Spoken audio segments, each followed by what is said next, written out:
Hello, and welcome to the final week of Turf Wars 2, regular season, that is. As usual, my name is Keen. I will be casting with you tonight, along with Jiraiya, and our wonderful observer, Cold Warp Gates, will be streaming and observing for us. So what's up, Jiraiya? How's everything been? It's been a long time since you've been on the cast here.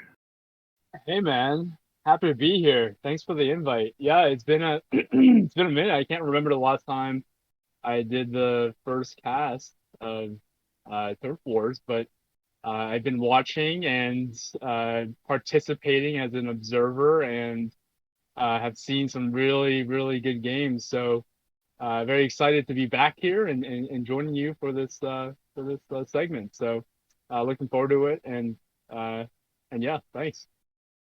Yeah, for sure, man. I mean, I know you played in the last Turf Wars. I'm kind of sad you didn't sign up this time. It would have been cool to see you play again, but yeah, I'm Yeah, glad you've been enjoying it.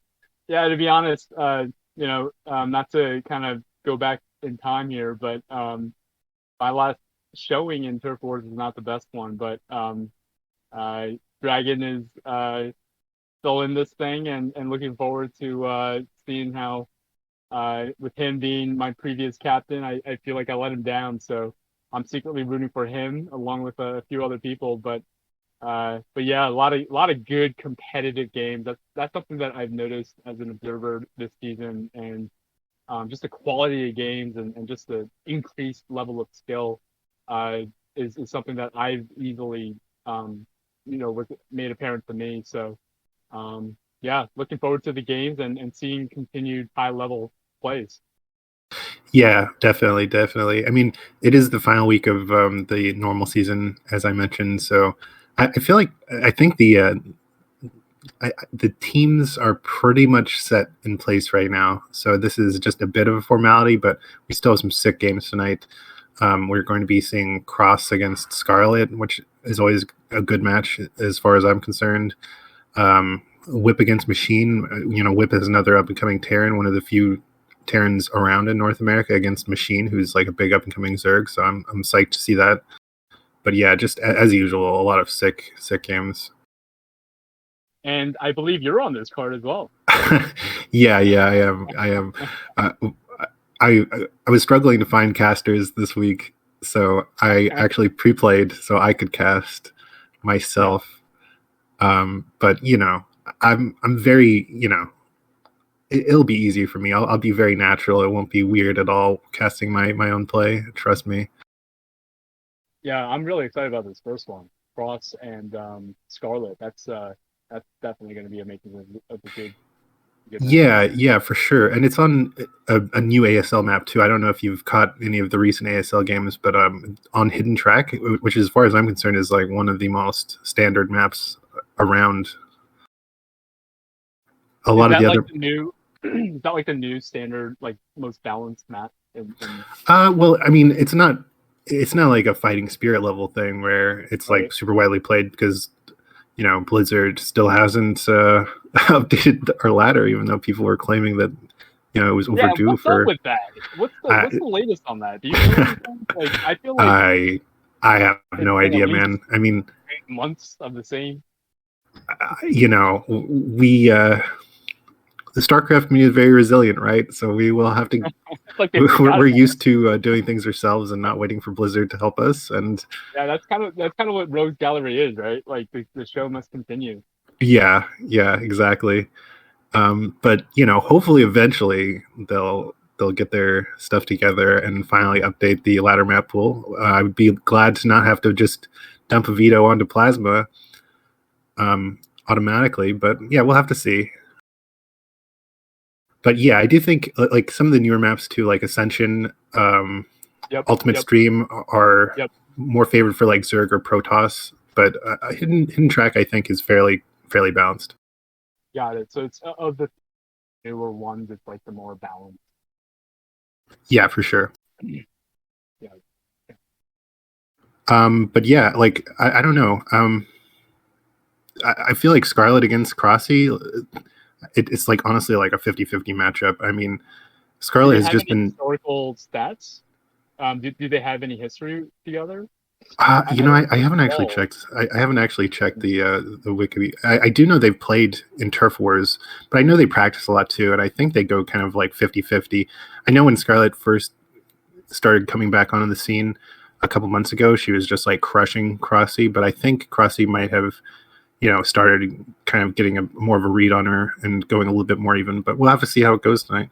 Looks like we will be jumping into the game in just a moment.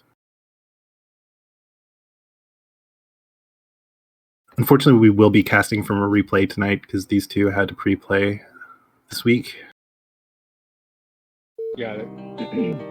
Yeah, that's interesting that in the earlier encounters of these two, Scarlet kind of had Crosby's number. That's a bit of a surprise. I would have thought with Scarlet, not being as active as you would think, at least on the onset, like Crosby would have the advantage over her, but that's interesting. Yeah, for sure. I mean, the crazy part about Scarlet is she's still playing she's playing high level foreign brood war here, but she's still playing like absolute highest level of StarCraft 2 events at the same time, which is just incredible. Right. Playing Like her mechanics.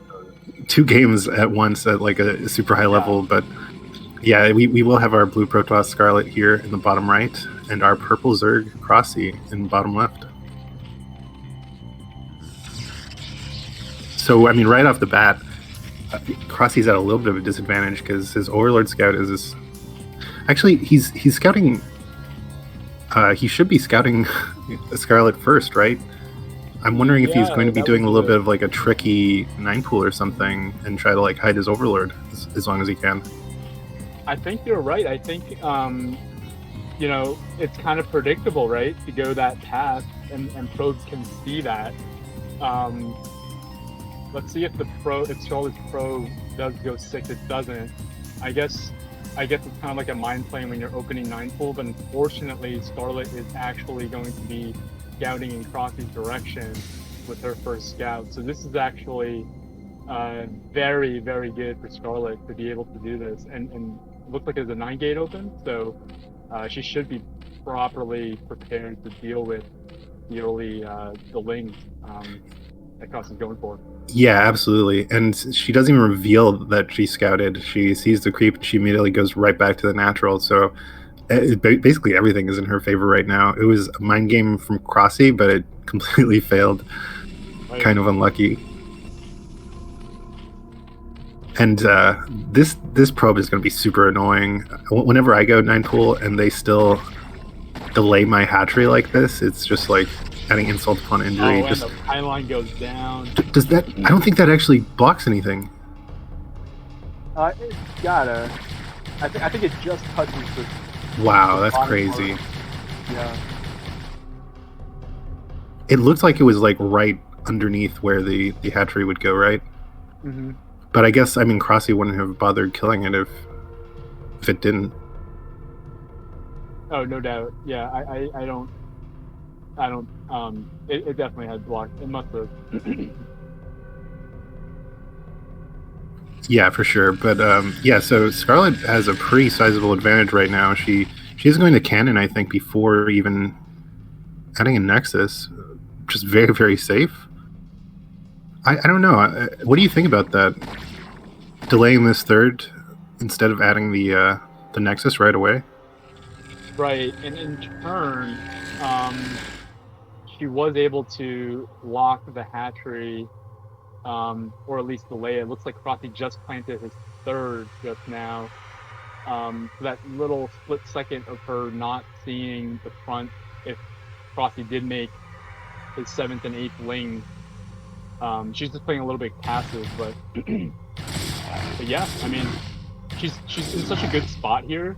I think no matter what she does, it's hard to really make a mistake. And now she gets to see the gas timing. Yeah, she's got to be feeling pretty good right now. Yeah, yeah, for sure.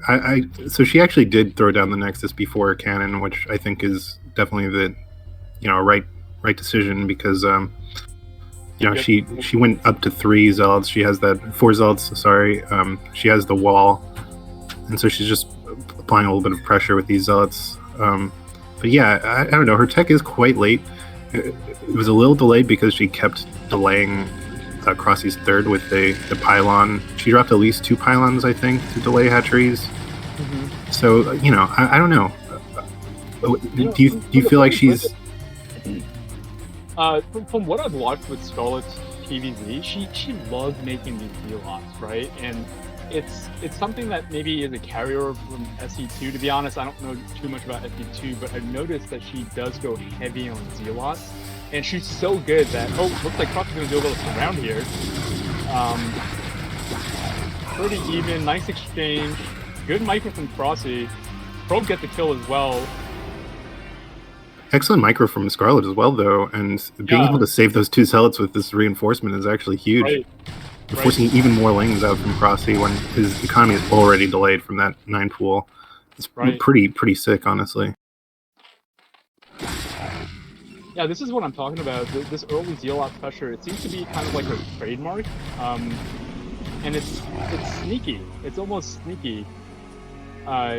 Now speed does kick in for Crossy, so he should be able to maneuver. He's going to need a little more link. He catches the weak one. One more weak one. He's attacking the healthy one. Yeah, that was not the best trade he could have hoped for, but he is going to finally clean these up. But even another zealot coming in, I guess she actually will be able to clean these up. This is actually crazy. Immense amount of pressure, and at the same time, she's compounding her lead with probes. Let's see the tech of Scarlet. Fire is 40%. Stargate timing. Yeah, she might even be able to get she's going to be able to get at least 1 Overlord, maybe even 2. But yeah, she's in such a great spot right now. 33 probes to 26 drones. Actually, not as much of a disparity as I would have thought, but still, just making Crossy spend all these early larvae on Zerglings is going to slow him down so much. Nice micro here. Yeah, that's a little cute little Zergling run by there, but yeah, man, I can't reiterate enough. Like as a Zerg player myself, when you have to delay your like 4th and 5th hatchery and everything, and your Hydra Den and Evo Chamber and everything just to make lings to survive, it just feels so bad. Oh yeah. As a Zerg player, that's when my heart rate is like going up, because like usually I like to drone, and when I'm getting like the early pressure like this, I tend to like panic a little bit and make maybe too many lings. So I think Crossy is doing a good job of kind of balancing larva spend during that early skirmish there from Scarlet. With the 9 pull open, he's actually it feels like he's kind of getting into back to normal timing here. Would you say, Keen? Yeah, he's actually recovering pretty well, all things considered. I don't think Scarlet even got 1 single Overlord. I thought she would at least get 1 Overlord kill there, but already getting pushed back by the Scourge. It's pretty impressive, honestly, from Crossy. I think he's playing very well. Yeah, it looks like he's getting his 3rd. He is going into mutas now, and getting that 3rd gas already is a little confusing to me. I'm wondering if he's going to try to go for some kind of like... do you think he's going to go for I don't think you get Just third gas that early if you're just going to somehow not go Muta. I mean, what else are you getting that third gas so early just for? mass Anything Muta else on the Scourge. card list? I think so. I mean, what else could he be going? I don't know of any meta. All right, deal out speed coming out. I mean, he's gonna have to deal with this with Muta. He doesn't have any other units. You got to think he's commuting to air here. And Scarlet, I know that Cybernetics core was spinning. Um, so she might be able to hard counter this with +1 Corsair. Yeah, but at the same time, we did see that Crossy is getting +1 carapace for his mutas, and if you stay even with the Protoss on those upgrades, you can definitely still control the air. You just have to be very careful with how you approach with the Scourge. You have to come in like with a flank maneuver. Absolutely, absolutely. You And have to be already an Archon coming up for Scarlet. It looks like she wants to get on the offensive and really kind of stake her claim on the map. That's a and it is really tough. I mean, it's tough for both players to micro in this situation. Like the Archon by itself is not going to be able to do anything to these mutas. It still needs those Corsairs for protection because without the right. Corsairs, the mutas will just be able to run circles around the Archon. Interesting. Crossy getting the Hydra speed. Um, Yeah, I don't know that third gas timing kind of threw me off because he was still so low Same. on drones at his third, but now he's droned up. He's almost even on workers, playing super well. I think I don't know. Is this going to be enough Sunkens though? Like, is Scarlet just going to bust here? Well, he does have some Hydra, way more than I thought he had. Let's see if this is enough, though. That's so many units in Scarlet. Oh my gosh. The Archon goes down. Zealot, though, dealing with the Hydras. The mutants are gonna die. What even did the Corsairs all die to Scourge? Did we miss I that? guess so. That must have happened off camera. Somehow Crossy's dealing with this. His mutas come out victorious. Yeah, I mean, despite losing a bunch of Corsairs, it seems Scarlet is still way ahead after that attack. Look at This that. is just devastating. These Hydra zealots did Zealot. so much work. All right, I looks like the mean, peon counts 34 to 42. I mean, Crossy could. I mean, he did the whittle down Scarlet's army, so he could do some rounding of drones to kind of catch back up to that peon count. But yeah, it kind of feels like Crossy dealt with that pretty handily. yeah, but I don't know. I mean, Scarlet actually did way more damage than I would have thought she was going to do there. I mean, like, trust me, I'm like the first person to complain about zealots just like steamrolling through, but those zealots Yeah. did way more work than I thought they would. But this army is scary, though. I mean, So how does this army? Okay, he's got some she's got some Corsairs. yeah, just 4 Corsairs. So honestly, this is. I don't think Crossy really has. Does he have mutas still? I missed that. Did he lose all of his mutas? Yeah, he has 5 mutas left. He has a couple of Scourge. So this is still kind of. That's a lot of Hydras, and as long as he keeps these Hydras alive and doesn't lose them all to storms, I don't know. I think Crossy can actually thin out the rest of these Corsairs and pick off the High Templar. That is if the. A lot of Protoss. That's a lot of Protoss. This game was close, but yeah, that is a lot of Protoss. That's a lot of Protoss. The mutas were not there in time. They did not do the work that I thought they would, and Crossy just gets steamrolled. I think this is game. Yeah, That's Crossy crazy. taps out. GG. It's crazy how like literally 30 seconds ago you were like, yeah, if Crossy just gets a couple of critical dodges here, he should be able to. Oh, GG.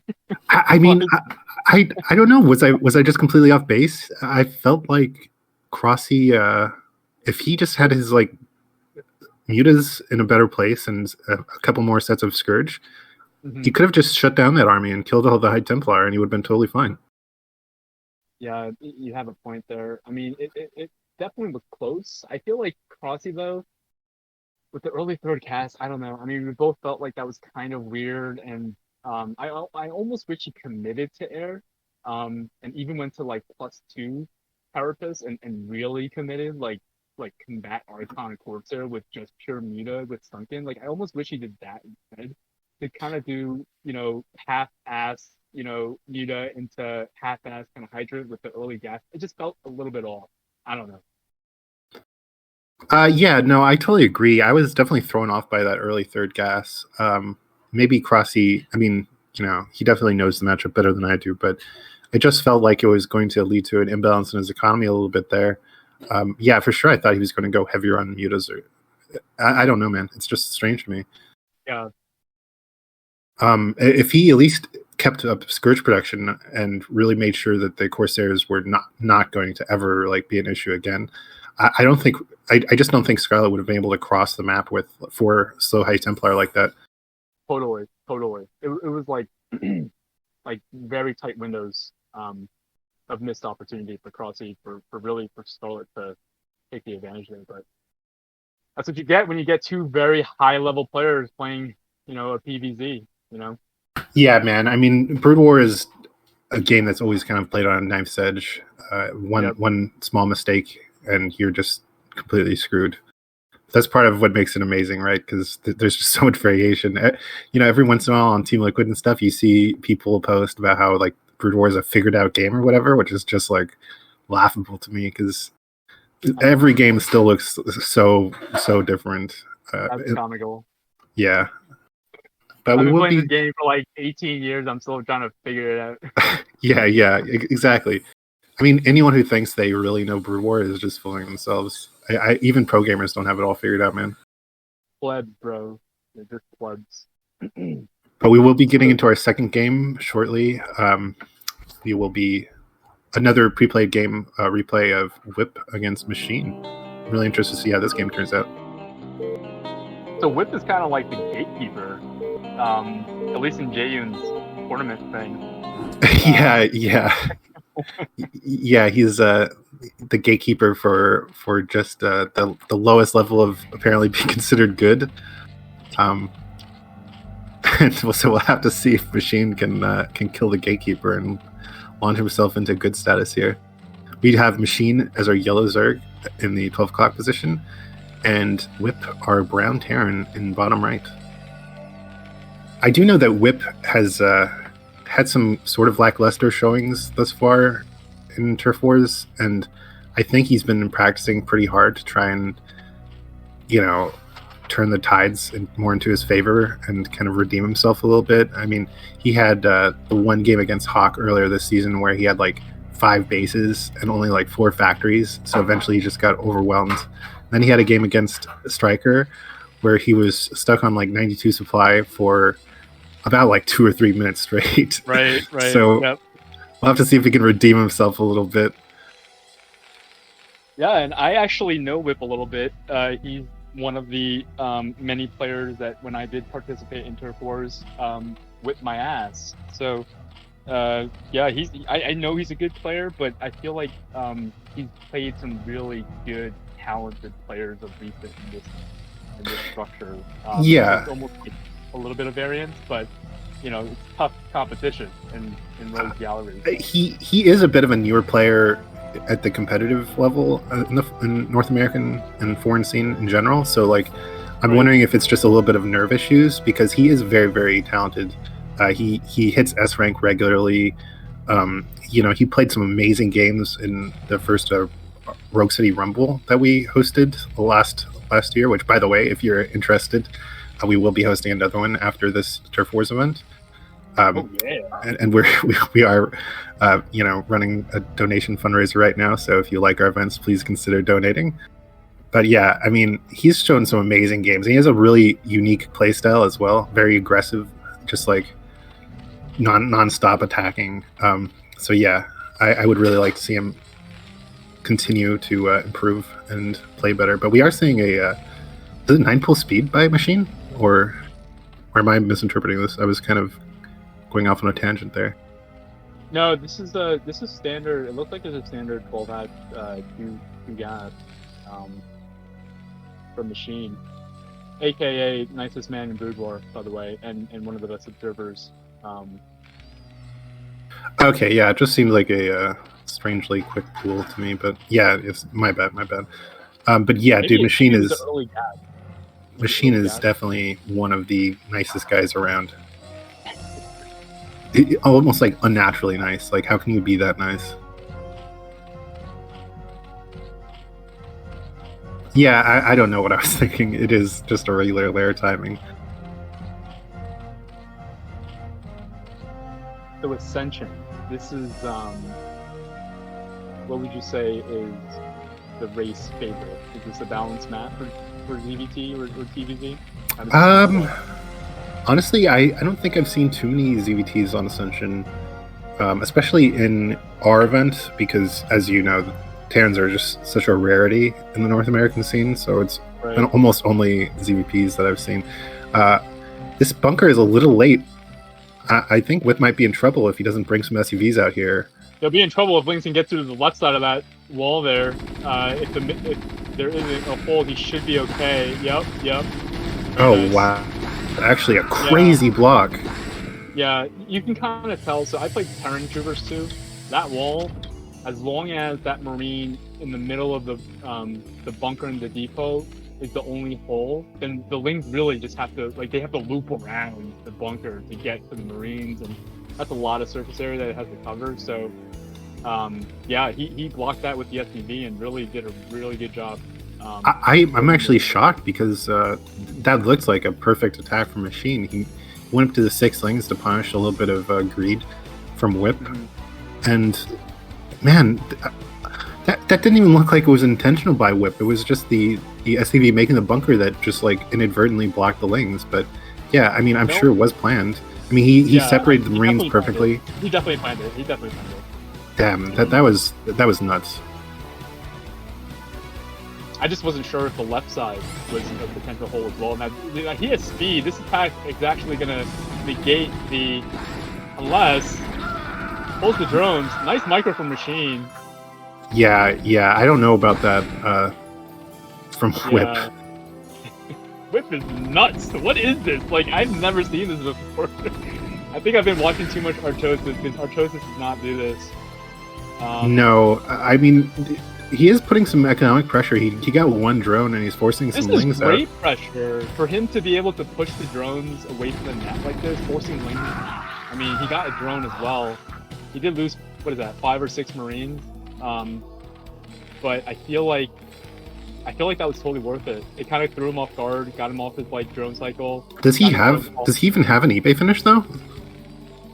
Oh, he does. Okay.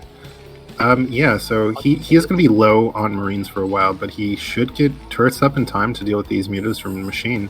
I mean, if I'm him, I'm not worried about muta just now, because I saw the eggs that were used for Lings. Like, he did not save those lower for muta, so... I mean, let's see what the muta timing is, but I'm pretty sure... Yeah, his turret, he had plenty of time. His Marines saw the timings of everything. Yeah, he's got ample time. I'm feeling good if I'm Whip right now. Yeah. I mean, the worker disparity isn't as bad as it could be, but you're right. Just forcing the drones off of that natural mining is in itself losing a drone or two. Just all the lost mining time is pretty significant at this stage of the game. He does have his third up already, but yeah, man, this muta pressure is so delayed because of that as well. And it looks like Whip is going up to 4 barracks, so he's going to be delaying his tech just a little bit. Really just getting that M&M army up and putting pressure onto Machine here.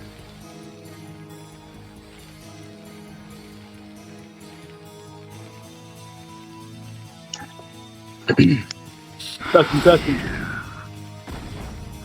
You do seem a little louder there, Jiraiya. Like too loud? No, you're fine, man. Yeah, thank you though. We were getting some comments about you being lower volume, so we appreciate that. But yeah, so Machine just doing a good job kind of delaying Whip a little bit here, getting some harass down. I don't know, man. Whip is actually not doing anything with this army.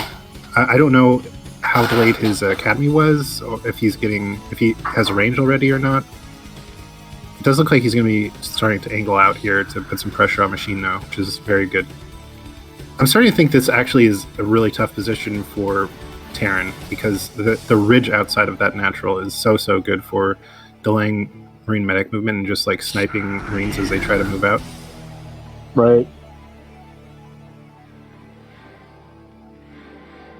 Have you played any of these maps, by the way, Jiraiya? Like, how active have you been lately? Yeah, to be honest with you, I've been playing a little bit of 1-on-1, but not as serious as I'd like. I played this map a couple of times. I find it to be pretty nice exchange here for whip. Real nice. That was real nice. That was real good. Yeah, something's weird with the flow of this game for some reason.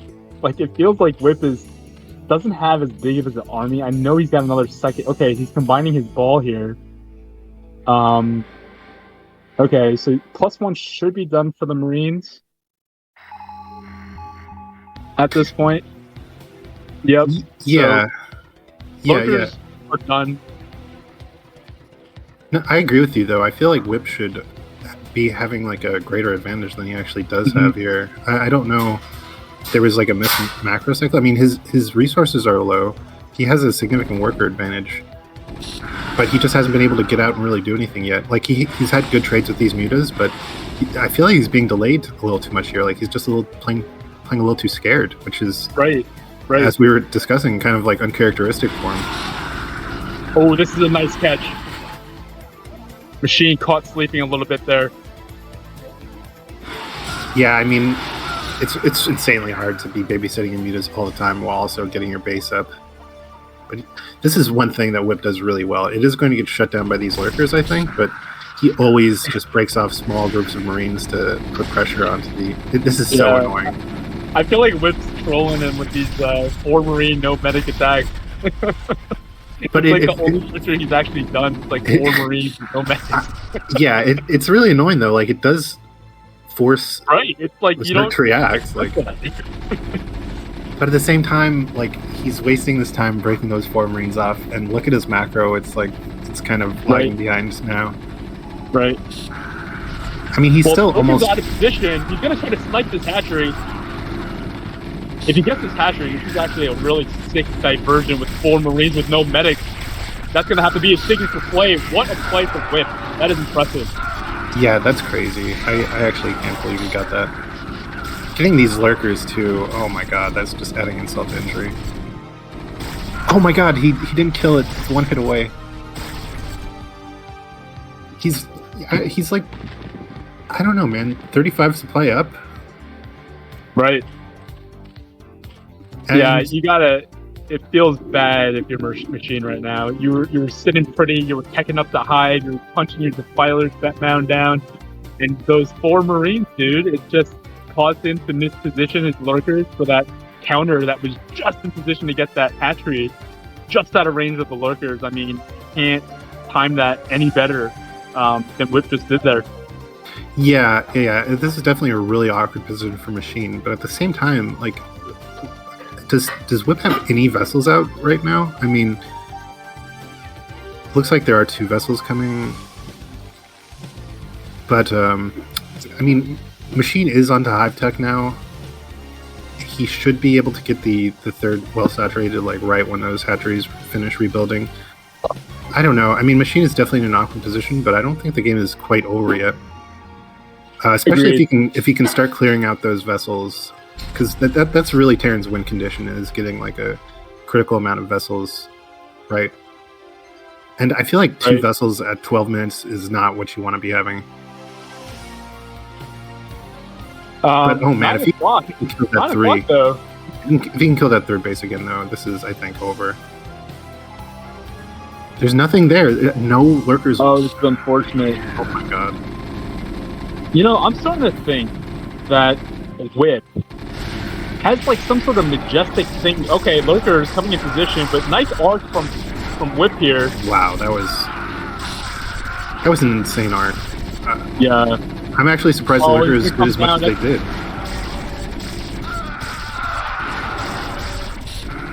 What are Whip's upgrades actually at? Like, how are these lurkers trading so well?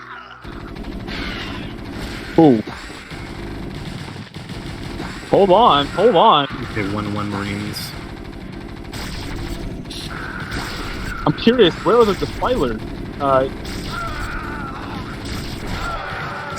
Yeah, I mean, Machine is kind of running a little slow on his macro as well here, going up to 13k 900 gas. I think he needs another hatchery or two, but he is going to stabilize. I can't believe he saved that third. Actually, that's insane to me. Right. And yeah, like, okay, Whip is up to 4 vessels. I'm laughing because there were 5 medics, and I thought he was trying to attack with 5 medics. Like, it's like one or the other. So yeah, I don't know, man. Like, this is a weird game. Like, where are the defilers, dude? He must have irradiated them. I know he made at least 3 defilers that just. I guess so. Well, use. I thought he had more lurkers too at his natural, but I guess not.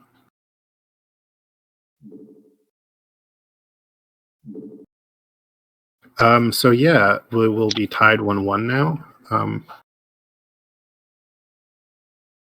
And yeah, I mean, whenever you lose your third as a Zerg in ZVT, it's insanely hard to come back. But I'm still kind of surprised that, first of all, Machine was able to keep his third the second time, because I thought Whip was just going to steamroll over those lurkers. Right. But then he just fell apart afterwards. He didn't have any backup. I think he needs some more hatcheries in his main to maybe continue just keeping up the lurker production and just, hold on for dear life. Because I honestly feel like Whip wasn't in that great of a position. Yeah, I don't know, dude. I feel like Whip won the game with that 4 Marine sneaky play, and then he was able to snipe it. Like, granted, his vessels were late, but when you do that and you don't lose your army, because he did clean off the hatchery and then run away with his army, right? Like, he didn't lose that army initially with the. I don't believe. Yeah, no, I don't think he lost the army there. Yeah. But anyway, we will be going into our team melee here, which... Oh, these are always fun. Yeah, our team melee will be between Whip and Crane as the Protoss players versus Max Squad, and Striker and Scarlet playing Protoss. Whip and Crane are also playing Protoss. So a little bit of a different match than we've been seeing. Striker has only been playing Zerg so far, but I guess Machine was out this weekend, so Striker will be partnering with Scarlet. I'm wondering, I'm assuming Scarlet will be doing the macro and build order and everything, and Striker will be microing? Yeah, you would think so.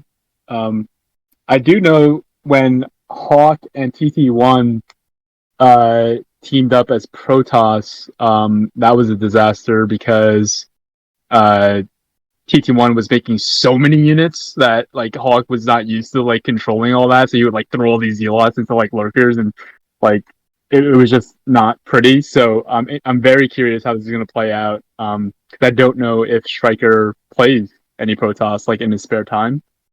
I don't think so. I think Striker only ever plays Zerg.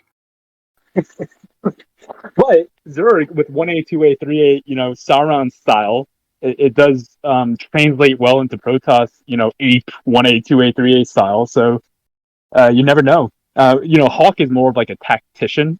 So yeah, maybe there's something to that. But yeah. Hawk and TT1 are kind of like not the same like Brood War personalities, right? Like TT1 is kind of balls to the wall, just like timing, like heavy timing attacks, like really strong armies of basic units, just like crushing you that way, whereas Hawk is like slow and methodical. So yeah. But yeah, we'll have to see. I don't know. I've never seen Striker off race, but at the same time, Whip is playing Protoss on the other side, and Whip has been off racing a lot. I think his Protoss is decent, but it's still his off race. So who knows, man? Yeah, this should be a good one.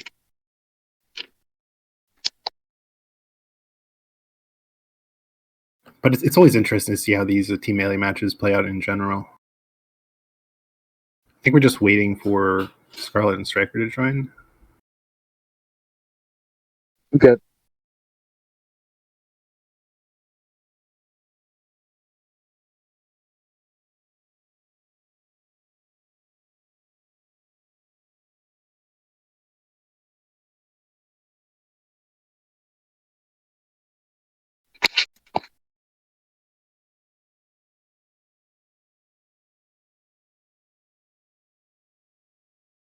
And yeah, still waiting on one of the players here.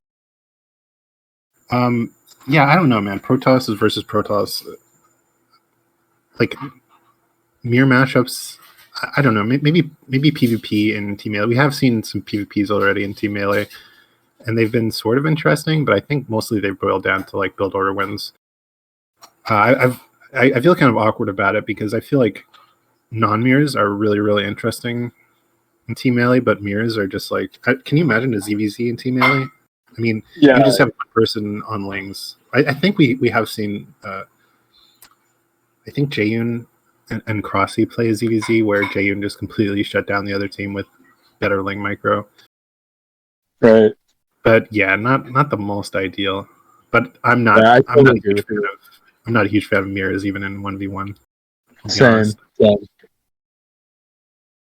Yeah, I guess my experience with Team Melee or Melee, it's like it's really I enjoy the macro part a lot more for some reason. That's just like my style. What are you like, micro I more or? I well, macro is like the core of Brood War to me, so I feel really weird if I'm not Same. macroing. If Same. I'm just like sitting there Yeah, it's like microing, so boring. You wait and it's it just breaks the rhythm of the game too. So it's like playing something completely different than Brood War, and it's totally. just its own thing to get used to. Yeah. We do have all of our players here now, so we should be starting in just a moment.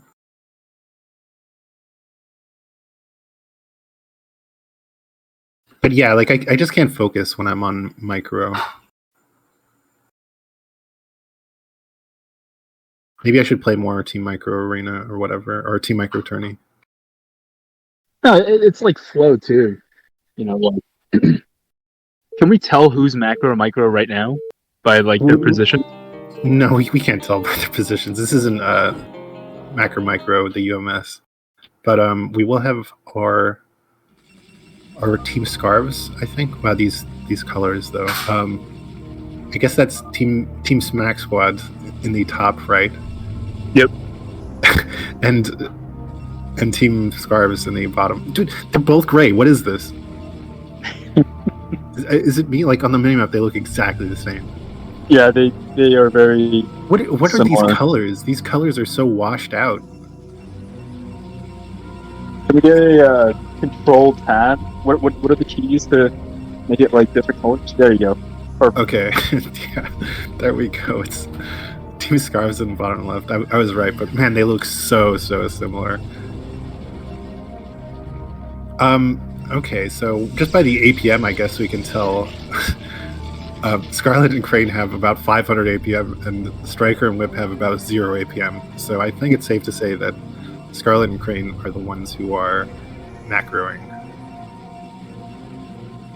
Which makes sense. Yeah.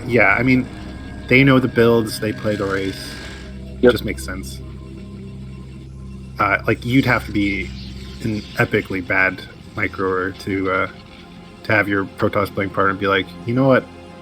Let me micro the Zealots and the scouting probe. You just do your thing.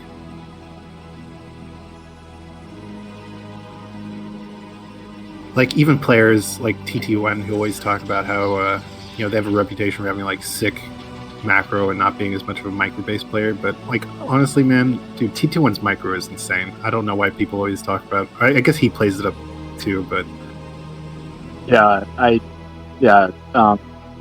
TT1's an overall solid, but macro oriented for sure.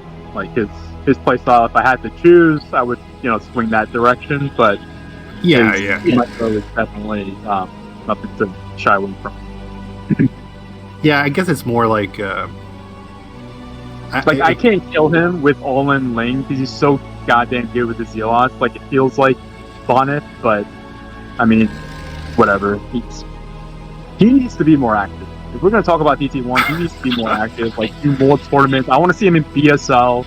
Like I'm tired of him making all his money and focusing on money. Like focus on things that are important. TT1, like StarCraft. like StarCraft. Yeah, dude. That's right, man. Yeah, I totally agree. What's wrong with them? Get your priorities straight. But yeah, it's like It's like his macro is like 2,500, his micro is like 2,400. His macro is technically better, but I mean, come on, it's still fucking beastly. Yeah. Meanwhile, I'm just like eyeing these APMs like Scarlet and even Crane, like north of 400. I guess that's normal for Protoss players these days. I'm just like not all. I feel like there's such a wide range of APM when it comes to Protoss. Like you have a lot of like low APM players that are really solid, like Bonnet and like like other Protoss players with like slower cans, but Yeah, um, the other ones like too. Scarlet, like 400. The other guys. Well, Dragon. I mean, Dragon. We have Dragon. One of the best Protoss players in North America, right? He's pretty low APM. I'm having a brain fart. Nice prism wall. Yeah, a couple probes blocked there. Mm-hmm. I guess that was Striker, man. Dude, Striker is being a little more aggro with his probe than I would have expected. Dude, isn't the probe Scarlet though? Oh, do you think? Is she just like doing everything? Yeah, just, like she's sitting there 400 Xing APM with macro plus prison pylons. Like, yeah, maybe Striker is just there for like moral support. I don't know. Like, don't even touch anything. Aren't the probes? I've had team melees like that before. To be honest, with players, I'm like, you know what? I feel like I can just do this better myself. Like, can you just stop microing? It's probably always incorrect. I'm just being a complete asshole, but dude, is that a Stargate? That is a Stargate. Oh my god. I had to do like a double take. Oh no. Crane, okay. I'm wondering, okay, yeah, Crane is such a weirdo, dude. He keeps complaining about like these ladder games that he has where he loses to one base carrier. And like I always ridicule him for it every chance I get, because how the fuck do you lose to one base carrier? But he looks like he's that's a thing on Eclipse, or that's a thing in something. I guess it's like a meme build in general. I don't think it's unique to Eclipse, but I don't think it's a good build at all. So on any map, I concur. I don't think it's the timing of one. It's gonna start any day now. I mean, hello. Okay, there's the first carrier started making. Let's see if it. I'm pretty sure that he killed his own probe just so he had the. How much is it for? What's the apparently it's 6. Apparently it's 6 supply. Okay. So he sniped his own probe to. Yeah, this is. Okay, just want to make sure we're all on the same page. Well planned out build here. You know what? If this works, I'm going to donate $50. If this works for the one base carrier, I'm going to donate $50 after this game, because I've never heard of one base carrier. Even if it's close, I'm going to donate $50 to Rogues Gallery, because I've never seen it before. I didn't know that this is a thing, but if it shows me something that actually, has a inkling of validity here, oh boy, man! If this works or comes even close to working, I think I'm going to uninstall Brood War and just never play again. Because this is one of the worst build concepts I've ever heard in my life. But wait, why did they not go in with that shuttle there? I mean, what did they see? What is there? What is in the main? There wasn't even a pylon spotter. There's not. They didn't see. There's no units there. Very interesting. What are they doing, Striker? What are you doing? What are you doing with that shuttle? Go in, please. It has a reaver in it. No, it definitely has a reaver in it. What? Oh no, dude! Is this? Am I gonna have to uninstall Brood War?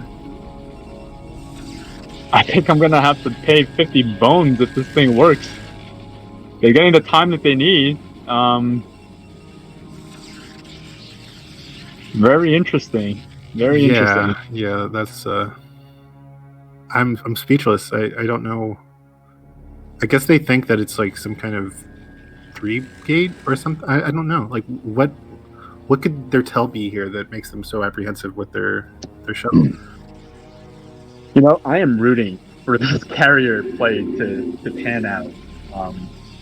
At least give us, I guess, what's the number of carriers you need to like start really inflicting? I feel like you critical- need at least like 5 to 6. right. I feel like even 4.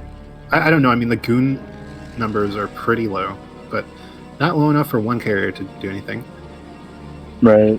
I don't think they're low enough for 3 carriers to do anything. Dude, he has no idea. I mean, they have no idea that they like. I mean, it's tough to go up a ramp, but I mean, it's not that tough. The cannon's already dead. He's gonna show the court by carriers. 2 carriers. There's the 2 carriers. Okay. This is ridiculous. Like, what do you try to kill with 2 carriers? Yeah, and look, all the units are dead. Oh my think god. you go for the goons. You go for the goons. Okay? Okay? Alright, but it's 2 Reavers, so run the probes. Run the probes, yep. Oh my. Cannon's dead. Oh, get the shuttle, baby! Come on! Yeah. So many probes are dying down. Okay, Who okay. cares? Just Alright, can we check the stargates real quick? I want to see 2 blinking stargates. We got 1, okay. Why are we making gates? We gotta go all in here. what? Yeah, what is the gateway thing? What is the gateway? Yep, cancel the gateway. Thanks for listening. Okay, go. We got 4. No, 3. Oh my gosh. Oh my gosh. Oh, Carrier. Because he's getting +1. They're so late, dude. They're so late. They're right in the middle of the map. Like, just go kill them. They're not even over any terrain. Just they're right in the middle of a plane. They are waiting for the carriers to get into like. It's not even... Oh no! Get up. All right, yep. that's gonna die. That's gonna die. Nope. Wow. Okay. Yeah. Oh! Get in the teeth. Okay, that's. Oh. They don't even need to attack the carriers. They can just attack the interceptors. But this is annoying. We can snipe probes pretty easily here. Oh, Yeah, we're gonna get. It's annoying, I guess, but annoying doesn't win games. We're trying to get some style points, Keen. This is not trying to win the game. It's 2 carriers against 14 dragoons. Yeah. We don't have plus. Oh no! Got the surround. Well, now Crane can go rewatch this VOD and figure out how to beat this build next time he plays against on ladder. Turns out the solution is to just literally make units, as you would normally in any other game. Right. Problem. We solved the riddle. Oh my god! Look at this flanking maneuver here. Will he be able to deal with this insane multitasking that Team Smacks is forcing out of Team Scarves? I don't care what he says. This is not a thing. Like, With the no 5 way. interceptor carrier? Does he have the interceptor upgrade? Did he forget that? No, they got it. GG. Wow. GG. Good try. Well, that was a crazy game. Almost. I think. Yeah. Are you still going to donate $50? Is that a $50? I'm not in the. Was that a $50 performance? It's kind of close. I mean, I wanted the probes dead. Like, kill the probes at least or something.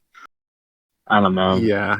It was really just a tactical error on their part. It wasn't the build that was the issue. They just misplayed it. It was entertaining though. I think it was entertaining. They got style points for that. Yeah. It was a game. Okay. Well, boy, I feel like I need a beer or something after that. We'll be seeing Polaris. Polaris is our next map. Crane against Striker here. This could actually be a good match because, like, okay, Striker is definitely the favorite here. Crane is one of the up-and-coming Protoss in North America. Yep. He's like low A, like 2,000, 2,100 MR or so. So Striker is definitely like a big favorite here. But both players are very, very standard, straight-up players. So we could end up seeing like going into mid-game, late game, just both players macroing their brains out. Yeah. How good is Crane's PvZ out of all his matchups? I know his PvP is pretty tight, pretty solid, but his PvZ I haven't seen as much. So I definitely give the edge to Striker, but I just don't know how privy he is in PvZ. Well, compared to I mean, I have to give him credit because he did knock me out of that JU and Discord tournament recently. Oh, right. I mean, I've like generally a pretty winning record against him, but I think he's improved a lot. But I do think that he's also like, honestly, I think because he's so standard, it might play right into Striker's playstyle here because Striker's builds are so crisp, so perfect. If you don't put like a significant amount of pressure on him and try to like throw him off of his macro game, I feel like he'll just like run away with the game. He's just like a macro monster. Yeah. Crane is definitely, not in a bad way because he's so solid at being standard, but he's definitely like a vanilla versus like a more exotic flavor. Yes, vanilla is a good way to describe him. He's very vanilla. He even does Forge openings almost exclusively still. I think I'm craving ice cream. I sent you that picture with the food. Oh my god, that food is so good, by the way. Oh man, I'm jealous. I want some. Was that was a Korean restaurant that you went to? Yeah. Dude, yeah, I was at, we were running a little bit, want to get some food in my butt. I was like, gotta cast this thing, but hurry up. But, yeah, I'm glad you showed up because I didn't want to solo cast, man. But dude, I'm jealous. I haven't had Korean food in so long. Oh, you have to. All right, he's stuck here. Yeah. Dude, Pro Blocks actually they tell me so much. It's actually really nice that I have this reputation as like a cheesy as fuck player now because like everyone's always like spending a lot of time on main, making sure I'm not like going 9-pool or something. So I can sometimes I can get the hatchery down with like no interference whatsoever. But man, it's when you're really good with the probe harass to delay, it's one of the most tilting things as a Zerg player. Yeah, I get so defeated when I'm like just about to kill a probe and the probe finds line, and I didn't make my point. Yeah, and honestly, like I shouldn't even be saying this out loud on a broadcast because I don't want to give you Protoss players any ideas, but like the most tilting is when like if they drop a pylon right away, it's not that big of a deal. So you just like take your drone and go make it at your third, right? Immediately. But the worst is when they delay with the probe, and then after they've delayed it for so long and they've taken a bunch of damage, then they drop the pylon. So the worst. Worst. It's so tilting. It slows it down so much.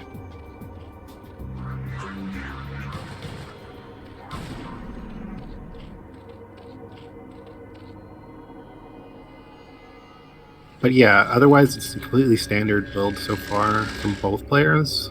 I missed Striker's gas timing actually, but I assume he's at like 230. Yeah, he's already getting his lair. He's going to be going to 3-edge Spire, to 5-edge Hydra.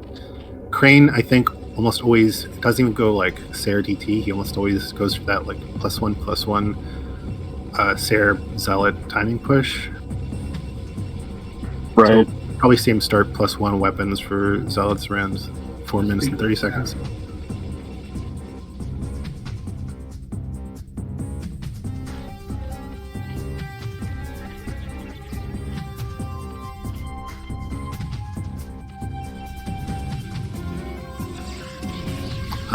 Yeah, so Stargate, is that Stargate on time? I'm actually like... 20. I feel like it should be closer to 4. Yeah, it seems a little late to me, but I actually don't know the Protoss PvZ timings as well as I should. No, it's pretty standard. I think it's pretty standard. I mean, he didn't. He made the cannon, but it's been pretty tight. I mean, he's got no reason not to be. Just this opening, passive on both fronts. Timings are nailed down. Looks like speed is punched for Striker. Spire's halfway through.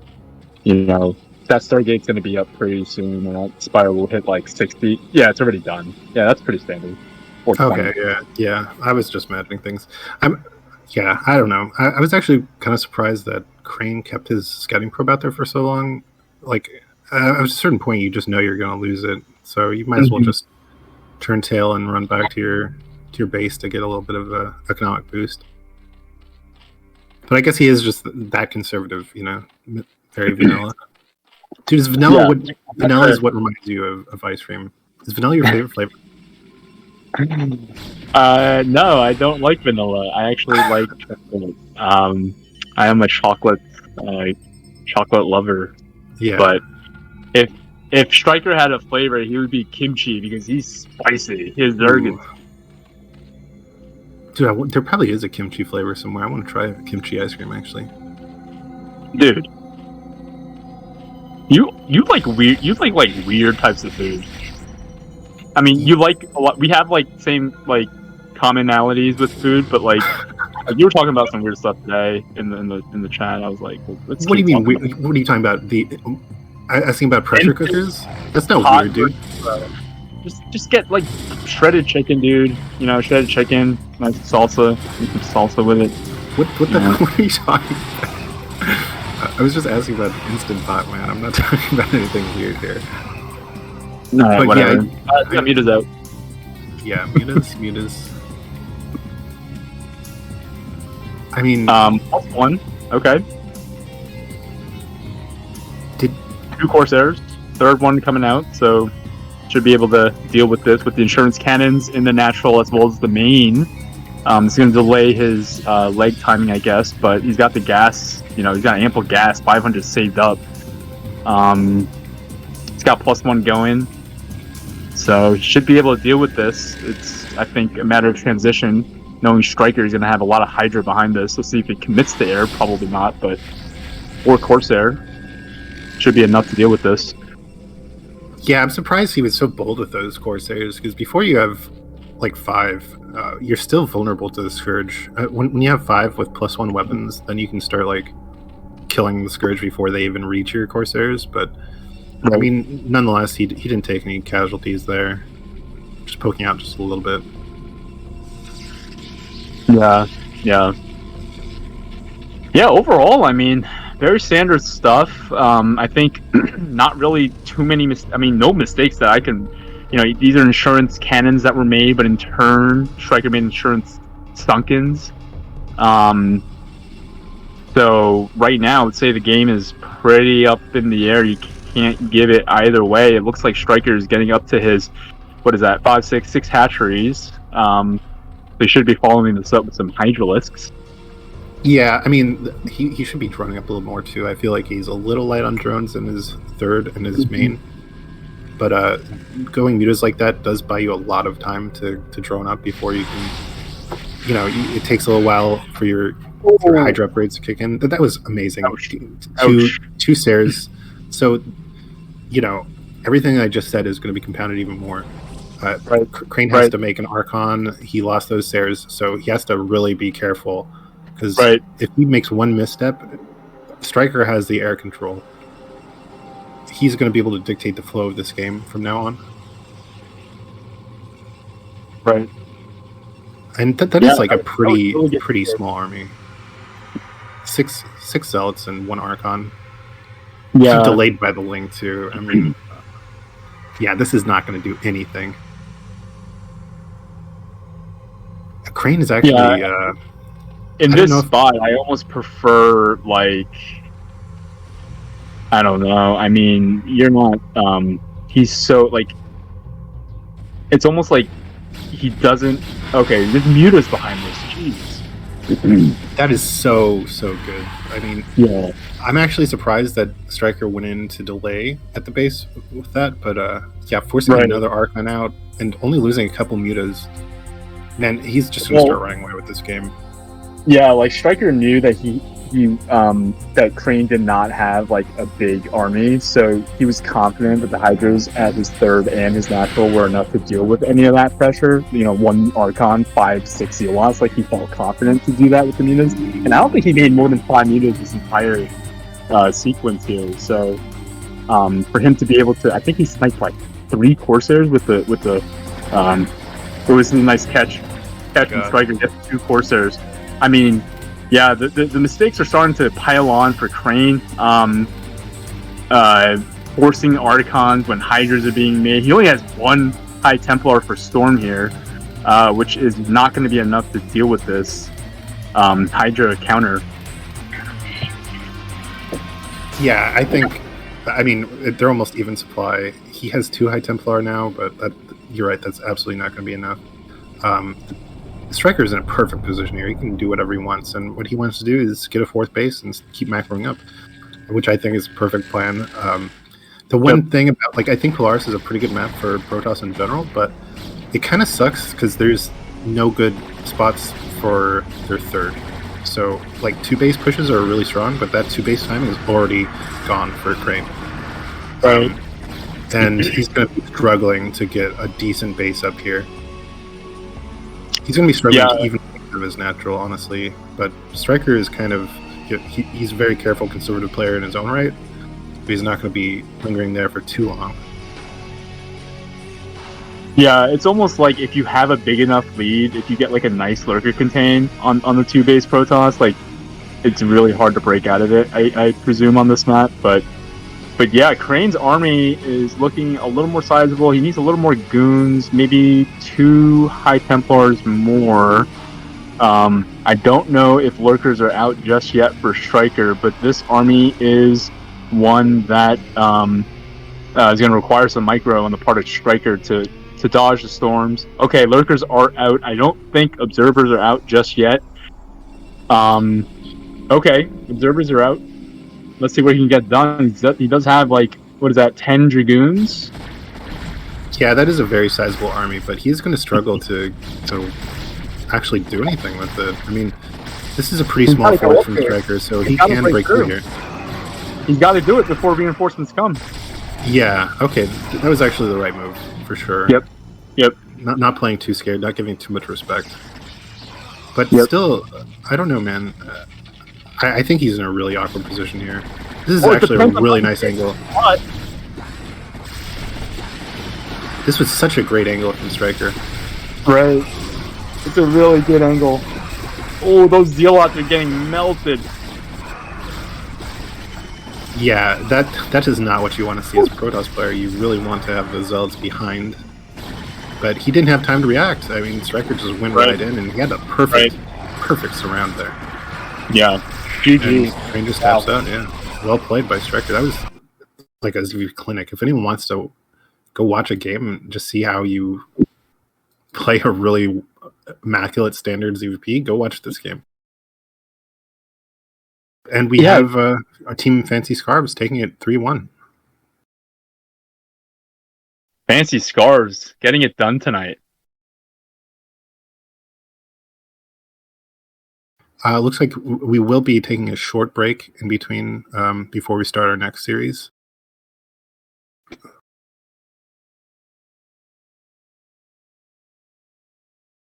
So yeah, we'll see you back in about 5 minutes or so. I will be right back myself. Okay. All right, BRB.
Hello and welcome back from our brief break here. We are going to be moving into our second match of the evening, the final match of the normal season here, Dogecoin Millionaires versus Revival.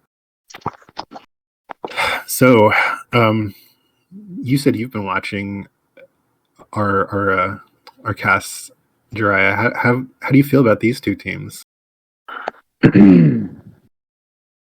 right, I'll kind of surmise how I feel on a high level of both teams, but I have a lot to say for each individual player. But generally, I feel like the Dogecoin Millionaires are kind of stacked. Like I feel like Hawk TT1, but then you look to the right, and Revival has Mars, who I recently found out is S rank, and I never see that guy lose. Like Mars is super good, Sugo is obviously really good, and Dragon is like blue chip stock. So this one is definitely intriguing, and at the very least going to match the excitement of the previous matches. But yeah, when I look at Dogecoin, like on paper, they're just super stacked. But then I look at Mars, Sugo, and Dragon, and it's like, you never know. I mean, so yeah, that's kind of how I feel. But yeah, this one in particular, I'm very excited about.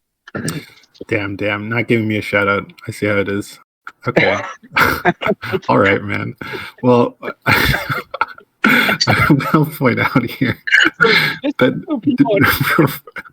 regardless of the... He was so cocky. He's like, "Oh, we're never gonna lose. We're like number one." No, I purposefully did that. I am not a prick. That was perfect. I'm just saying I think the results are actually finalized now. So regardless, even if we lose 3-0, we will still be first place. But yeah, we'll have to see what happens. Definitely anything can happen. You could still have a shred of humbleness, but whatever. I digress. We're talking about statistics. Facts and science are what I am basing my... Dragon one time. You lost the series, and give it up. Someone's got to bring you down to earth. You beat him one time. A blind squirrel pointing out every once in a while as well. I'm sorry, but I'm here to bring you back to earth. Okay, all right. It is what it is. But Keen, your head has gone way too big. Yeah, you're right. I'm out of control. Someone has to hit me down a peg. Well, we'll have to see. We'll have to see what happens tonight. But maybe we'll lose 3-0. Who knows? Maybe it won't even get to me versus Dragon.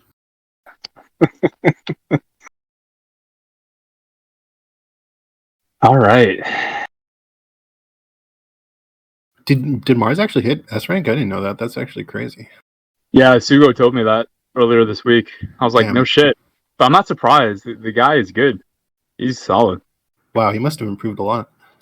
That's impressive. I mean, the season's been like 8-9 months, so it might not be true S rank, given that it's a little bit. I don't know if that's a thing. Oh yeah, the North American inflations. We're a notorious region for our ladder inflation. Okay, they're making fun of me about using surmise. Not cool, guys. Not cool. Damn, the chat is savage, huh? Yeah, well, they were talking about AMC, and we were on break, and I almost lost my voice saying Diamond Hands. But shout out to all my apes out there. Hold, buy the dip, let's go to the moon, baby! Okay. So you should be supporting Dogecoin then, based on your memes here, right? Doge, I'm not in, but well, you missed out. You obviously missed out. Yeah, I missed out on that one, but I'm not in crypto, but I'm kind of feeling my way into that. I feel like now is a good time to get in with the low. So, but yeah, AMC. Really. Well, okay, we'll be getting into our first match here. I guess it was pre-played as well. Lots of pre-plays tonight. What is it about this weekend, man? Everyone's like busy doing stuff. Is it a holiday I don't even know about?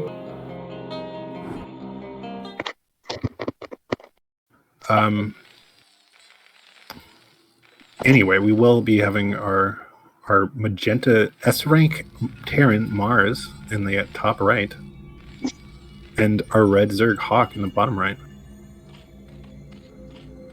I mean, if this guy is S rank, like, damn. I didn't know that. I thought he was only A rank. Yeah, don't quote me. I'm just Sugo said it. Well, I am quoting you. You just said it, so must be true. Anyways, we got the professor in Hawk, the professor of Zerg scouting north in the correct direction. And Mars, the up-and-coming Terran, future NA Terran, aka taking everything that father ever worked for, just kidding, Mars, who's very impressive, and I often don't ever see him lose. That is true. Mars is basically everything that father wishes he was. 8 racks proxy in the middle, bringing the heat. Is it going to be BBS? This is BBS. Yeah, this is BBS. Damn. And this is an S rank. This is an S rank build if I've ever seen one. Yeah, but listen, the OV, right? The OV scouting north is not going to go deep enough because with BBS, you're making everything in the middle of the map. So that OV is very likely not going to. Well, I'm getting ahead of myself. I mean, BBS, it doesn't really matter about the OV, but I'm just saying, this is. No, it doesn't matter at all.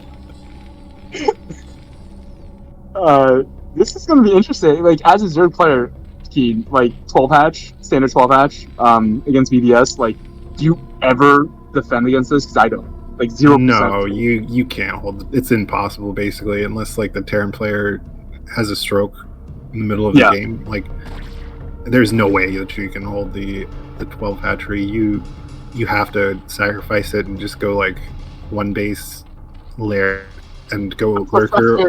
He's drawn to the middle of the map. Never mind.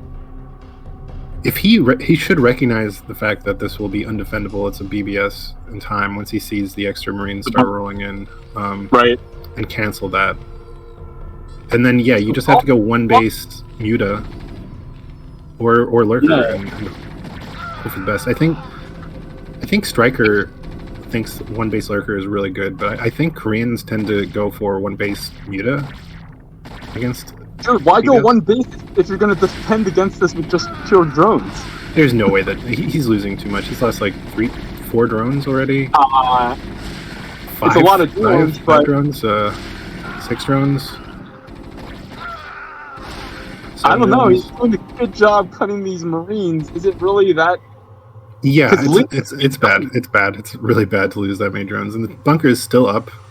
Okay, yeah, you're right. Yeah, this timing is just insane. Yeah, he's got no money for lings. Jeez. Oh. I think Hawk was kind of feeling himself a little bit there with those drones. I don't know if that was the correct decision, but this isn't. Despite how effective this build is, it's something that you don't see that often anymore. It's an extremely all-in build. Wow. But yeah, I think this game is all but over. I think Mars did it. It makes sense that you got to S rank with builds like this to me. Yeah, man, I'm still kind of in shock here. Yeah, I agree. Kind of feeling himself a little bit, but in the early stages with the drones, yeah, this is all but over. Sick maneuvering. And yeah, my point earlier with the OV, like, he sent a drone for scouter, but being that OV is not going to scout anything, he's not going to scout north.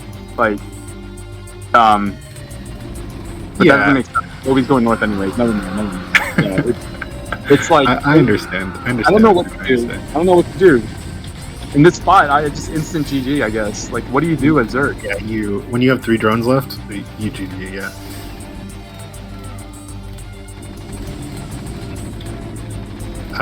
But Hawk is fighting until the very end. True warrior.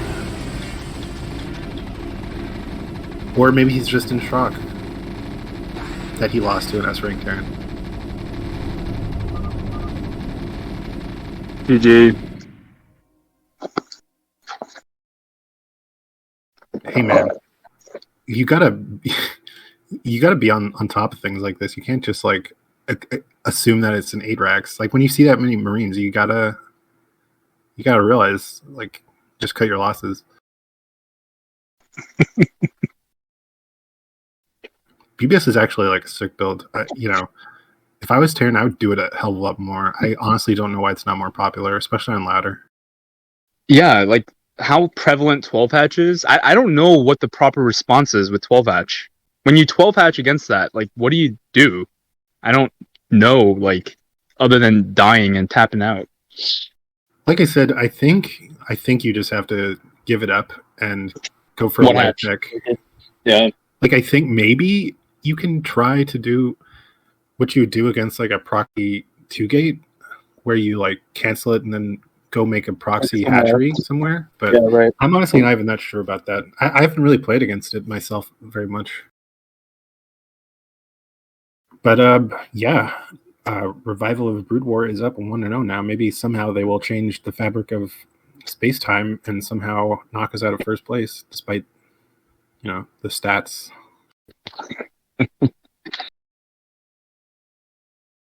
So who do we have up here? We got TT1 against...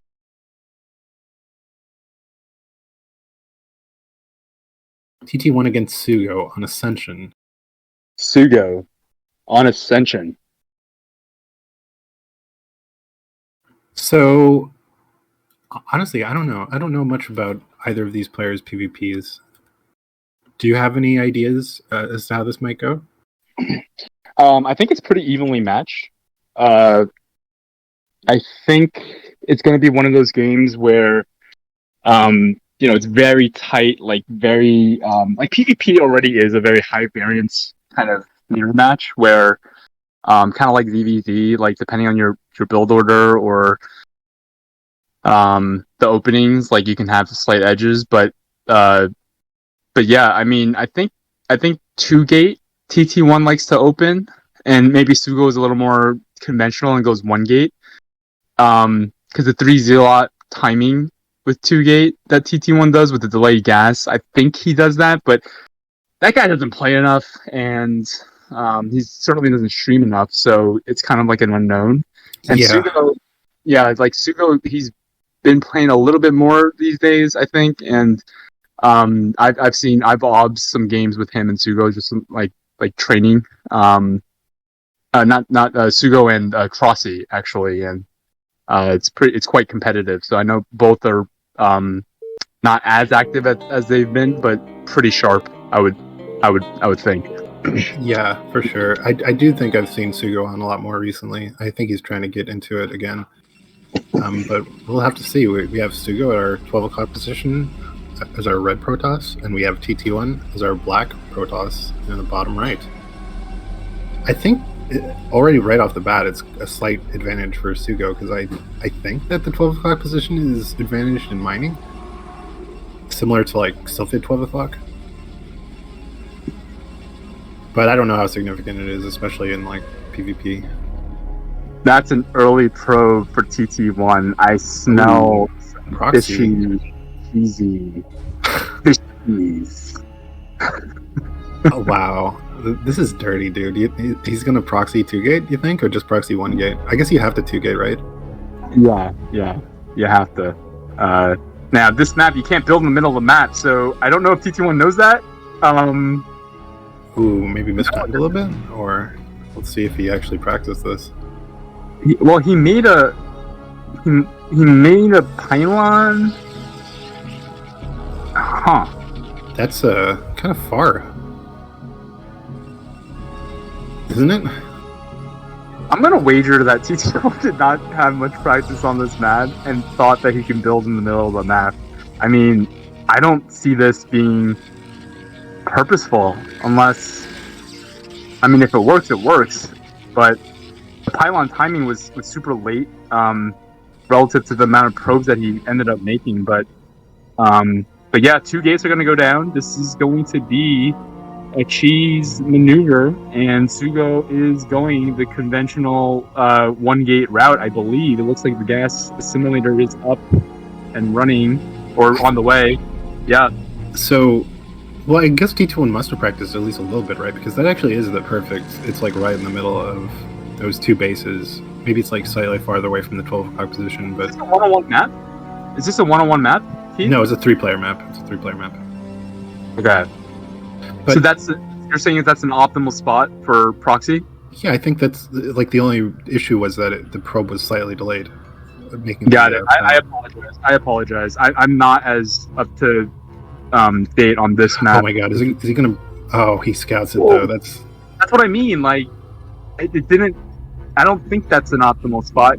But like, I don't know if it's the optimal spot, but it's not the worst. But, yeah. I mean, for it to be in the path though, that kind of sucks.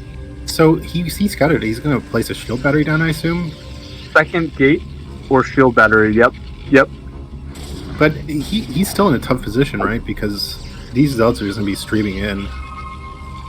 Well, he did cut gas and he did plant the pylon, so he's not blocked here. So he should be able to deal with the first one quite well with the third probe coming. Shield battery's up. The second zealot's going to be done. Oh, there's a window of opportunity. Okay. Being very careful with those zealots, not trying to go in. I mean, right. Will the choke plus the 1 gate zealot production with the shield battery be enough though to stop this constant zealot pressure? With the fourth zealot, he's gonna be able to have a timing. That shield battery is a lot more than you think, but that fourth zealot is gonna do huge. Third zealot comes out for Sugo. 1 gift in. Oh, that was tight. I think he pulled the perfect amount of probe, Sugo. Wow. T21's making a pylon outside the base. You gotta think that's cannon. Now Sugo cut gas. Ooh, 4 zealots coming in. Oh, this is nice. This is beautiful. This is a lot of pressure. Pushing him off that shield battery is absolutely devastating, right? Right. Oh my God. These are nice pot shots. Really nice pot shots. Wow. That micro from TT1. Anyone who questions TT1's micro needs to STFU. Really nice play from TT1. Being able to get in this spot. It's critical. Nice pro micro. Yeah, I mean, I don't know. Like, what do you even do from here? What is Sugo's? Like, he's losing all these probes. Right. He's gonna get a little bit of a zealot advantage, I guess now. But oh. Now, TT1 must be cutting probes. He must be. Oh, he's making. I think his economy is still way healthier than Sugo's now after Sugo lost all those probes and lost all that mining. Yeah, no doubt. I can't believe Sugo actually made a Dragoon. Right. And the Zealot goes back into the mineral line just to take a couple more pot shots. I think that's 2 more probes down. Getting that second one. Yeah, I think this is all but over. I don't think Sugo can recover from this. I mean, TT1 can just out macro him off of these 2 gates because there's no way that Sugo is gonna have 3 gate production right now. Right. Now, I would want Sugo to make some probes. Yeah, this is just so. Oh my gosh, he takes another probe. Can he even make probes right now? I mean, he has to focus everything he has on just surviving. Right. But if he doesn't make probes, he's gonna lose. Well. Yeah, this is rough. I think it's just a build order loss from the very beginning, to be honest. But yeah, it was actually crazy. Like, I do think that you're right. I think Sugo kind of stabilized perfectly at one point with his choke blocked, the probes there with the shield battery and everything. But yeah, TT1 getting that 1 zealot in, force everything back, and then just overwhelming. That was the difference maker. Yep. That was actually crazy. Had 4 zealots coming in. Oh, offensive cannon as well. That is dirty. This is nasty. Yeah, He's twisting the knife, dude. Yeah, I gotta eat. Oh my goodness, he sent more probes. This is just making the cannons in there. That's brutal. Oof. TT1 is not playing around. TT1 knew what he was doing. I take it back. That was very impressive.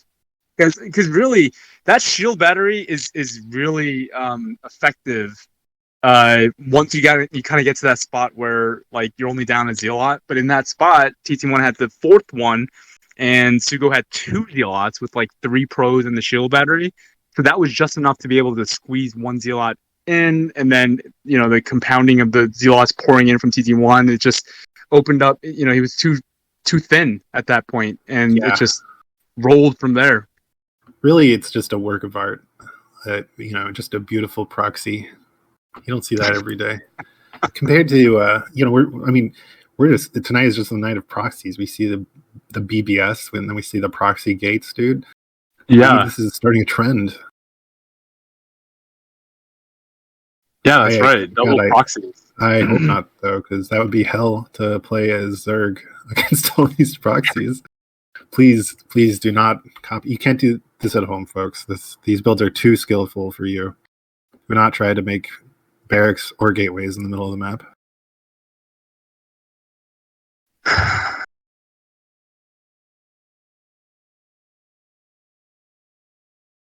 Are we heading into the team? Yeah, we will be heading into the team melee, so it will be TT1 and Raz against Dragon and Sugo, I believe. So another PvP, but it'll be interesting because TT1 and Raz actually have been playing with each other recently. Raz has been on the lineup, but he's been busy the last couple of weeks, so Hawk has been filling in, as you pointed out earlier. Hawk is not a Protoss player himself, so we'll have to see if we can have a little bit more success. I don't think we've actually won a team melee match despite being first place. So, yeah, we'll have to see if TT1 and Raz are on the same page and if we can finally pull out a team melee win. Yeah. But I think, I assume TT1 will be macroing and Raz will be microing, and I do know that Raz's micro is very strong. Yeah, honestly, if I had to give an edge, I would give them the edge. Raz is also quite. She's pretty good at 2vs2 as well. Oh, really? I mean, I know that's not exactly team melee, but yeah, and obviously TT1 has team play like background. So if I had to give an edge, I'd give them the edge. Right. I mean, 2v2 is really kind of low econ micro based in general, right? So if you're good at 2v2, usually you have pretty sick micro. Am I wrong in that, or? Not necessarily, but yeah. I mean, in general, I mean, all 4 of these players are high level. So I'm just, like storm drops PvP. Like it gets pretty insane in team melee. A lot of stuff happens concurrently, for sure, and a lot of leveling. But I would like to see a longer PvP with more. Like carriers was fun, but I don't want that this time.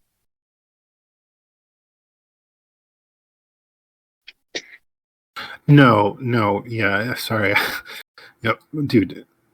I'm gonna actually, I'll literally just uninstall if there's carriers again, regardless of whether or not it's successful. I don't know who started that, but whoever did it should be ashamed of themselves.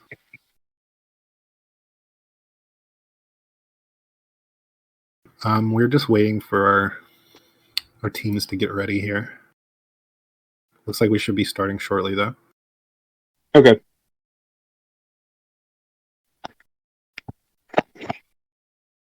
Dude, do you think they'll proxy gate again? Oh my God, we have the Chinese message here telling us to stop spending so much time on Brood War. Get some fresh air. Looks like we will have our Dogecoin team, the yellow and brown Protosses, TT1 and Raz in the top right, and Sugo and Dragon, Revival of Brood War in the bottom left. The Dream. What is the Dream? Okay, so this is another thing. We've pointed out before on these casts, but TT1 TT1 refuses to use a mic. So it's like an automatic like negative for whoever is playing with him on in a team game, because we can't use voice chat, right? So they're doing a proxy gate again.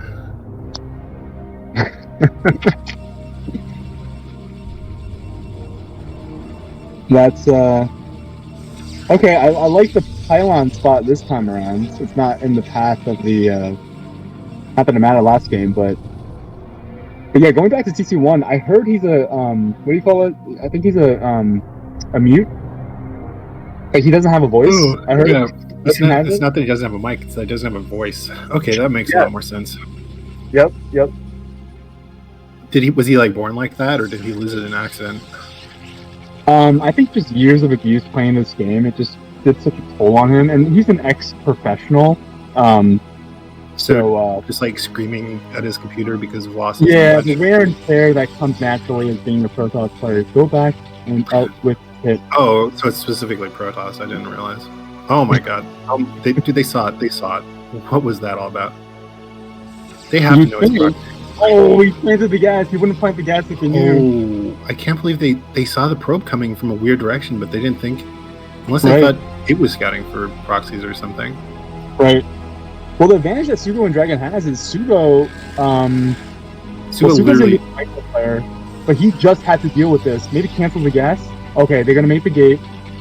Cancel the gas. Love it. Yep. Okay. Yep. In this spot, it's not that bad. They're gonna plant the second gate shortly. So really, they just have to deal with the early skirmish, but they're gonna be able to stabilize if they're able to hold their ramp. Right. Likely won't be able to with the first set of Zealots, but if they can get those and clear them out and not let it, thin out like it did last game, they should be able to be in a good position. Do you think they're going to be able to hold the ramp, though? I mean, he's got to stuck with probes. He's got to stuck it with a probe. Yeah, kind of late. A little late. Let's see. Okay. Because if you delay it enough with the probe, the second Zealot comes, I believe. Like, it should be done in the next 2 seconds, the second Zealot. Yeah. So, like, that's the timing. You want to hold that ramp for the second Zealot, but kind of tough without probe. I mean, 2 Zealots in the base now. Right. But it's not as bad as last game, because the simulator was canceled. Some nice pot shots there. Already got a battery up. I like. Okay. We gotta use probes though. All right, we're mashing Zealots 4-4. Oh. He keeps maneuvering down to this mineral line. I don't know. This seems really tough for Sugo and Dragon. And maneuvering them away from the shield barrier too is perfect. Yep.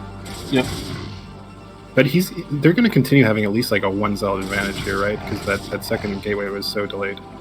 And, yeah, but they're not pulling the probes, and they're not near the shield battery, so right. They keep taking all this damage, losing a zealot. That's devastating.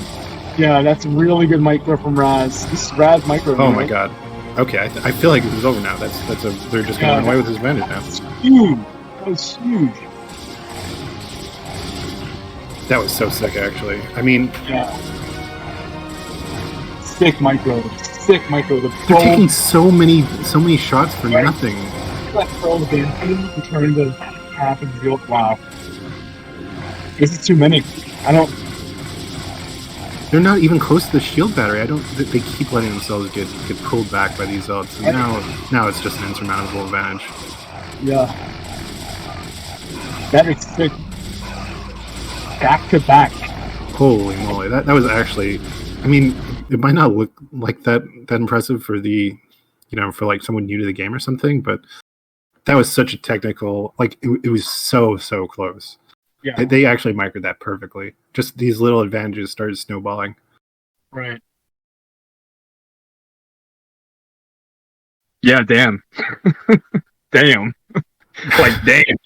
Yeah. Back to back proxies from the Dogecoin millionaires. Yeah, I'm at like a loss because I'm sometimes in that spot where Dragon and Sugo was, and I start panicking. I just throw my pros, but they just decided, like, they calculated that it wasn't worth it.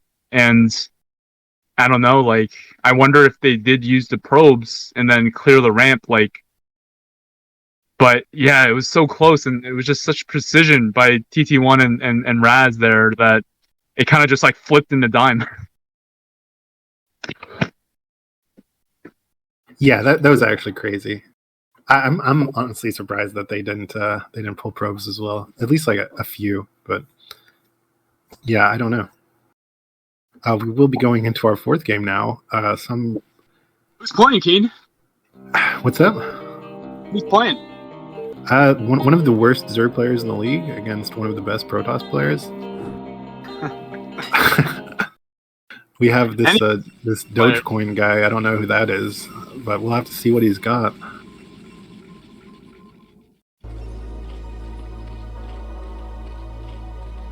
So I guess, okay, obviously it's me playing. I did have a special build planned going into this, so I won't spoil it right away, but I'm actually pretty proud of my build, all things considered. Hawk pointed this out to me. Stop right there. You're spoiling what's going to happen. So, well, no. Is this the map, Keen? This is a sick Is this build. the map where you took one from Blue Chip Dragon? No, that was what map was that? In RCR I beat. Oh no, it was oh god, what's that? It's been around for a while now. It's a ladder map. It wasn't Poly. It was a two-player map. No, it was a 4-player map on the Twilight tile set, the one that's really bad for Zerg. Oh, right. Okay. You know what I'm talking about. Like, all the maps are bad for Zerg, but you know what Yeah. That map. God, Shakur's Temple. That's the one. Yeah. I just absolutely crushed with one of the most technical, most skillful builds in the entire game. All in Ling. Come on. But yes, this is a bit of a run back. So Dragon might be out for a little blood here, but I had okay, so 9 pool here. So right off the bat, I'm putting the fear of God into him. He's quivering in his boots right now, thinking like, oh God, not the Lings again. So, taking control of the game immediately. Psychological player, Keen? Are you like a psychological? Because I kind of sense that you like to play mental mind tricks. Afterwards, Dragon told me he was like looking up walls right before the game started. So, yeah, I was feeling pretty good about the Lings.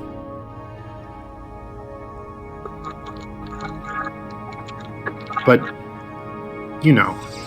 I'm not just a one-dimensional all-in player. Come on, I'm also one of the greatest macro Zergs of all time. So this is just a ruse. I'm just putting him on the back foot and making him scared. Going into a 2-hatch build here. Forcing 2 cannons before the Nexus. I mean, that's pretty sick, right? I like it. Actually, 4 cannons. I mean, forcing 2 cannons is still you're still disadvantaged, I think, as a Zerg, right? But it's like a slight disadvantage. No, it kind of sucks. You kind of hope for, like, what do you prefer? I prefer it to be up against 9 gate or 10 gate with my 9 pull open. Then I have an opportunity because you're not going against 10 gate. Going against 10 gate would be the ideal. Yeah, because you can really, if you keep up link production, you can easily overwhelm them if they don't play it, if they don't micro correctly. Ooh, this is a Hawk timing layer. What is this? 3 minutes 30, 3 minutes 25 layer timing. That's quite early. Is it a Hawk timing? So Hawk actually suggested this build to me. Yeah, it was from a Soma VOD though, and it's really sick actually. Just 2-hatch into Spire. I go Spire. I was actually hoping. Well, see, the best thing about this is that starting with 9 pool into 2-hatch, it's like it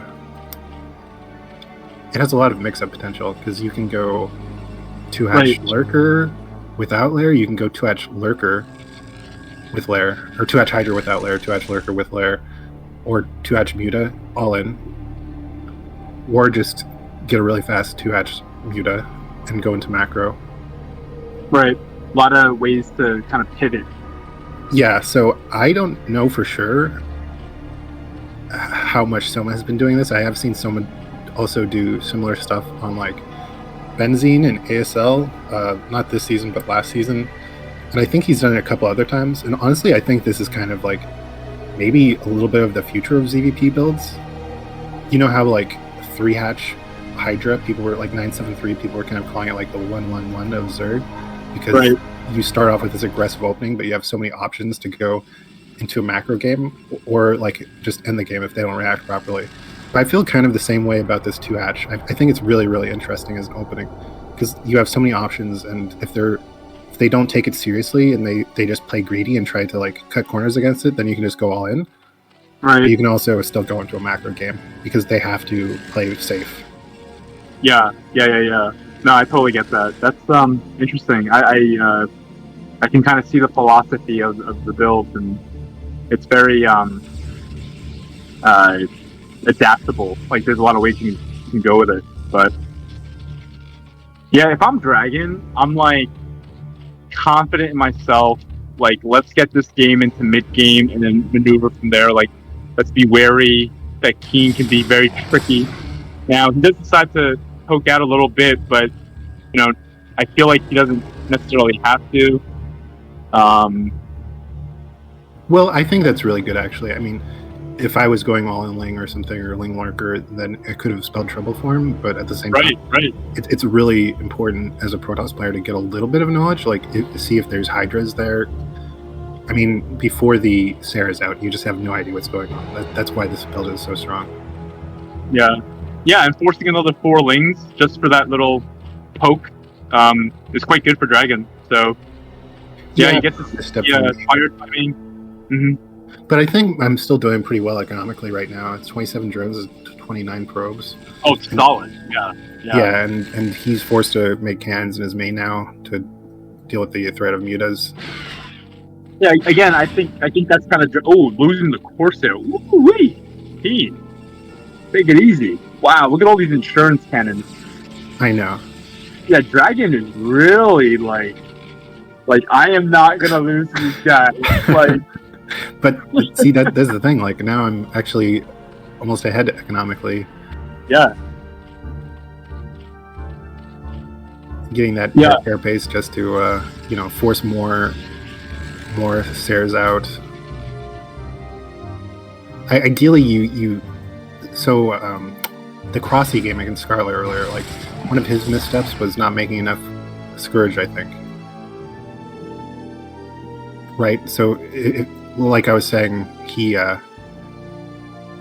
first of all, his mutas were out of place during that final attack, but also he just kind of dropped the ball and didn't make. If he just had like a few more pairs of Scourge, he could have cleared out the Corsairs completely and just gone to town on those High Templars that were trying to move across the map. Then the game would have looked totally differently. So that's like the idea with this build too. You get the early air care base and you just build like 5 mutas. 5 mutas is just the number that you need to 2-shot High Templar and 1-shot probes. And then you just make Scourge to you can have the mutas kind of tank Corsairs a little bit, especially after you get the +1 carapace, and then you swoop in from the flank with Scourge to actually kill the Corsairs. And then Protoss just has to keep making Archons. They have to keep making more and more Corsairs, and they're not going to have gas off 2 bases for High Templar. Yeah, I didn't want to say anything because I couldn't believe the fact that you were actually criticizing Crossy's Zerg. Really feeling yourself keen, but I gotta say your position is very, very nice here. Really good micro. Yeah, I mean, I'd be feeling myself right now too. Now this is a tricky spot where you're microing. Yeah. I made a mistake. That was not ideal. Not ideal losing the Scourge, especially. You're feeling yourself way too much these days. I'm sorry. So like I was saying, Crossy maybe didn't make enough Scourge, and I think I also didn't make enough Scourge there. Like, especially hanging around with just 4 Scourge like that was a big misplay. I really should have ran away at that point, especially in that position. It was a really awkward position because I was right in between like the cannons in the main, the cannons at the natural. So Dragon was able to keep maneuvering back to his natural where he was safe and take pot shots. Yeah, nice drone saturation. You're only 9 food behind from Protoss, which is not bad at this stage of the game. Dragon gotta feel like he's done enough anti-air at this point and start thinking about ground. Zealot's moving out right now. But yeah, you're sitting pretty keen. At this point in the game, you must be, feeling very, not comfortable, but like so far so good, like real solid. Yeah, definitely. This is exactly how the game was. Like, it was just going like I wanted it to go, basically, right? Yeah. Like, this is a good point. I do think, like, okay, so I have these things scouting. I see that he starts angling to take this main. I feel especially good after this this attack at my natural gets rebuffed.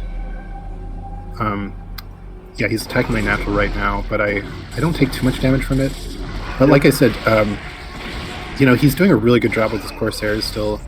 My Warlords, this is like a consistent problem that I have, is like not keeping them all collected and on hold position. So a lot of times I lose stray Overlords to even like 3 or 4 Corsairs. And this is one of my big mistakes right now, is not continuing to produce Scourge, because I did invest in the +1 Carapace, right? And I should really make sure that these Corsairs shouldn't be doing any damage whatsoever. But I mean, all things considered, I'm still even on drones, which is usually not what you want to see as Protoss. I feel like as Protoss, you usually want at least a few more probes. No doubt. But like for both of us, I think this is like pretty much optimal saturation on 2 bases. I don't even know what I was thinking with this drone. I was kind of feeling myself there a little too much. Like, maybe I'll take that. Maybe I'll take his double gas, but no. But I'm actually feeling really comfortable right now. So I have a pretty significant Hydra army, and I see that he's taking this mineral only. So I start angling. I feel like Dragon's doing a good job of kind of like keeping you at bay. I mean, you have a lot of units here. I'd like for you to go to his 3rd and draw out some storms and maybe see if you can outrun him. Did you get +1 Hydra attack? Yeah, I have +1 right now. I think +2 is on the way. Yeah, a little bit of a supply block here from you, but yeah, see, this is what I'm talking about. Like, I keep losing Overlords. Like, these Corsairs should not be doing any damage at all. The fact that I'm letting them do this much is a pretty big misstep, in my opinion. But yeah, so, I'm starting to like get annoyed here.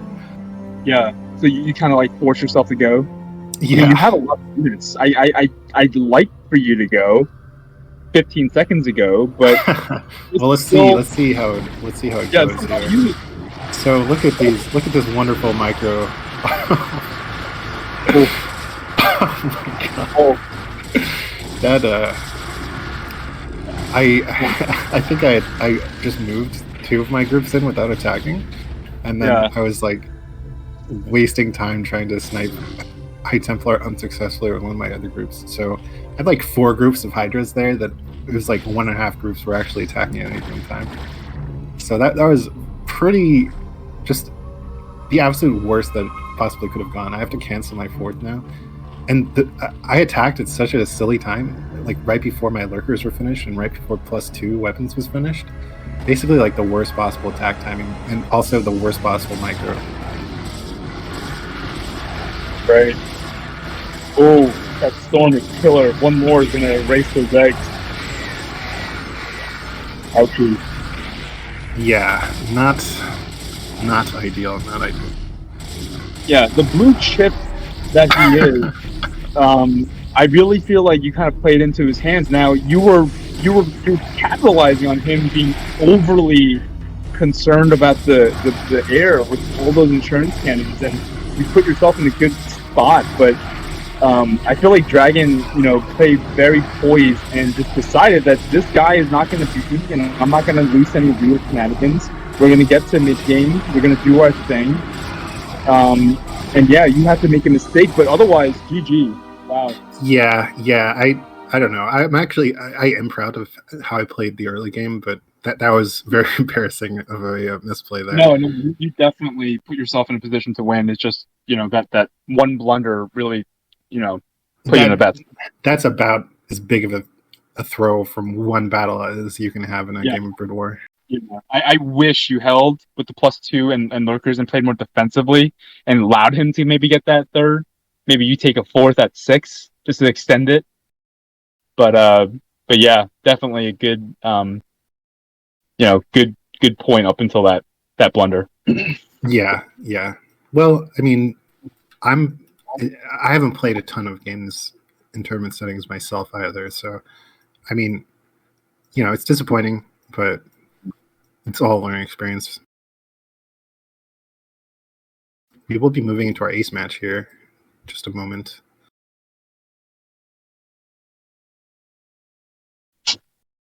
Ooh, is this live? This has to be live, right? So yeah. This is live. This is live. We'll have to wait and see who our aces will be. yeah.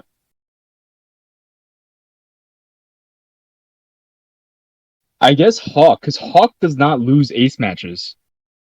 No, Right? Yeah, I'm pretty sure it's going to be Hawk. I feel like Hawk has been our ace almost every game. Yeah, and dude, okay, so yeah, it will be Hawk for our team, Dogecoin. Hawk is honestly he's always really, really good, but dude, when the pressure's on the line, he's one of the most clutch players I know. He pulls wins out from games that just amaze me.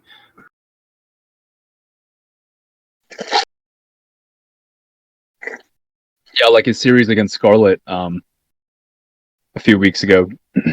I think overall he's 3-1 or maybe 3-0 actually against Scarlet and Turf Wars so far. Considering that I honestly think she's one of the strongest PvZers outside of Korea.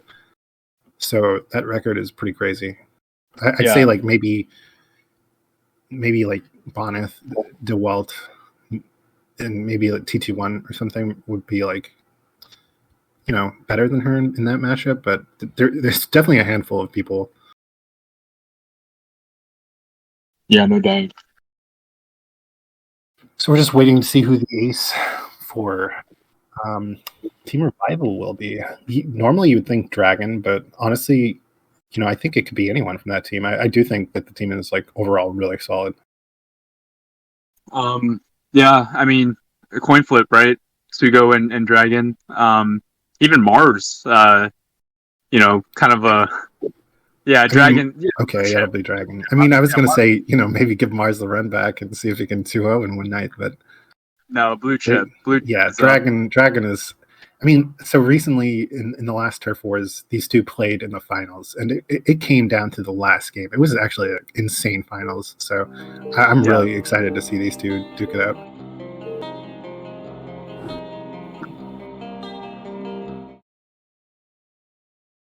Hockey can avenge my death.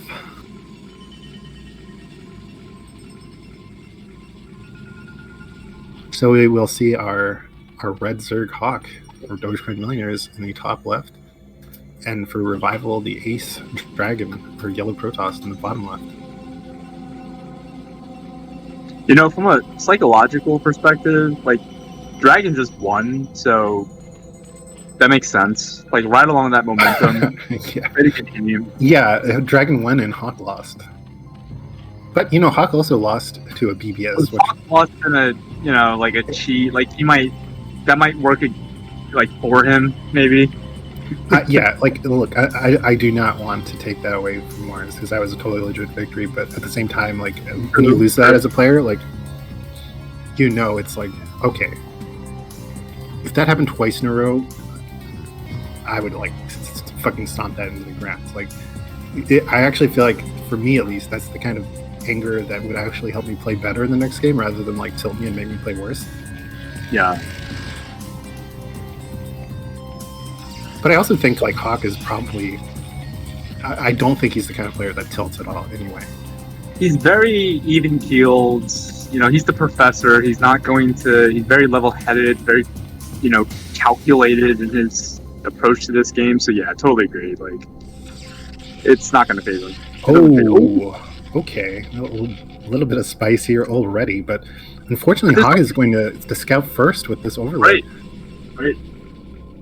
This is actually really interesting because I'm wondering if Dragon's actually taking a page out of Minnie's book a little bit. In the recent ASL finals, Minnie actually proxy 2-gated in the last game of the finals against Larva. This isn't a proxy 2-gate, but it's close. And Mini did it because he. Oh my god! So Hawk is he not going to scout that second gate? It's gonna see it. Oh, he just sees it. He just sees it. Yeah. Okay. Yeah. So yeah, I was gonna say like Hawk usually goes like 11 hatchery, right? Which I feel like 11 hatchery would be fine. If he went 12 hatchery, it would be in trouble against 2 gate. But he went overpool, so I think he should be okay. Especially since he just saw that second gate. That's actually brutal for Dragon. That would have been so sick if Hawk missed it. Yeah. And Yeah, even, but like, there's no reason. I guess because Hugo still hasn't scouted him. He had he hides it. Yeah. Oh, he catches it. Oh my god. Okay, he did get in there. Oh.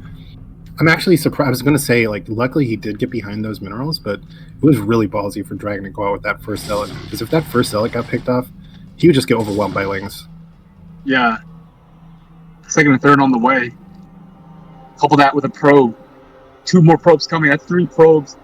3 zealots. This is all in. This is all in. Yeah. Probe goes down. Off maneuvering. Hot shots. Oh my god. He sees the other probes now, so he knows. Hatchery done at natural. What do we do? Do we clean sunken? I think you just keep going lings. I don't know, dude. That's a lot of zealots. With probes. I plant the sunken. Okay.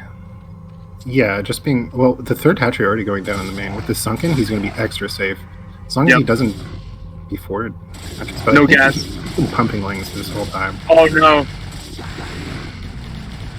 Great micro. Great micro from Hawk. Yeah, that was perfect.